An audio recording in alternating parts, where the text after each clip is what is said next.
Bonjour à tous. Il est parfois des épreuves que la vie nous donne et qui sont difficiles à porter, voire impossibles, tant elles sont lourdes, tant elles touchent notre vie ou la vie de nos proches. Pourtant, la vie avance et il nous faut aussi avancer dans cette vie. Des personnes de la Bible ont traversé de telles épreuves et sans doute que leur expérience peut nous être utile aussi pour que nous soyons capables de traverser les nôtres.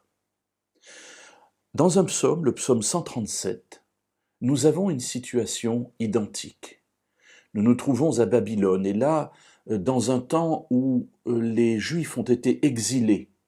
Exilés non pas à cause des attaquants, mais à cause d'eux-mêmes, parce qu'ils ont abandonné l'alliance de Dieu.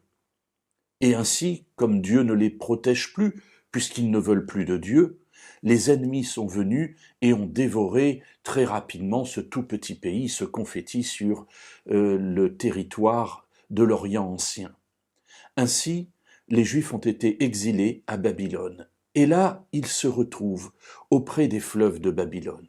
Lisons ce passage, si vous voulez bien, dans le livre des psaumes, au psaume 137, à partir du verset 1, et nous lirons jusqu'au verset 4.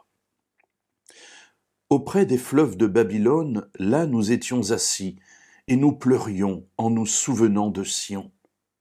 Au sol de la contrée, nous avions suspendu nos harpes.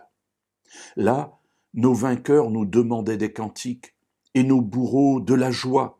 Chantez-nous quelques-uns des cantiques de Sion. Comment chanterions-nous le cantique de l'Éternel sur un sol étranger ?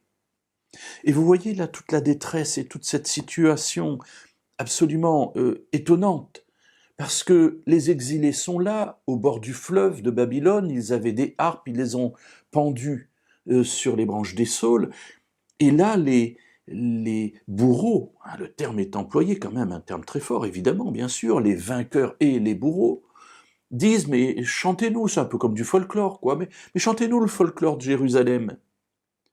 Mais pour ceux qui viennent de Jérusalem, il ne s'agit pas du folklore, il s'agit des chants que l'on chantait au temple, des chants que l'on chantait en l'honneur de l'Éternel. Et alors, la question est posée, mais comment chanterions-nous le cantique de l'Éternel sur un sol étranger ? Et là sont écrits deux versets.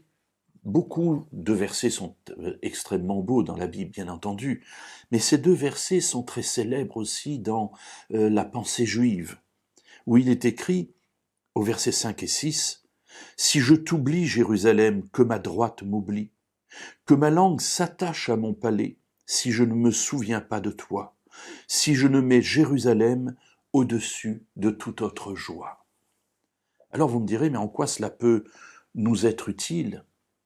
Bien moi j'en retire quelque chose d'important dans ma vie, c'est que lorsque les choses vont mal, ce qui est décrit dans les 4 premiers versets, voilà, on est au fleuve de Babylone, on pleure, les bourreaux demandent des chants, et nous n'avons pas envie de chanter, on n'a pas le cœur à la joie.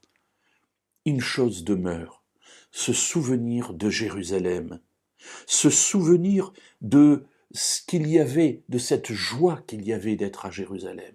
Alors évidemment, moi, Jérusalem, je n'y habite pas, je n'y ai jamais habité, mais derrière Jérusalem, il y a la présence de Dieu.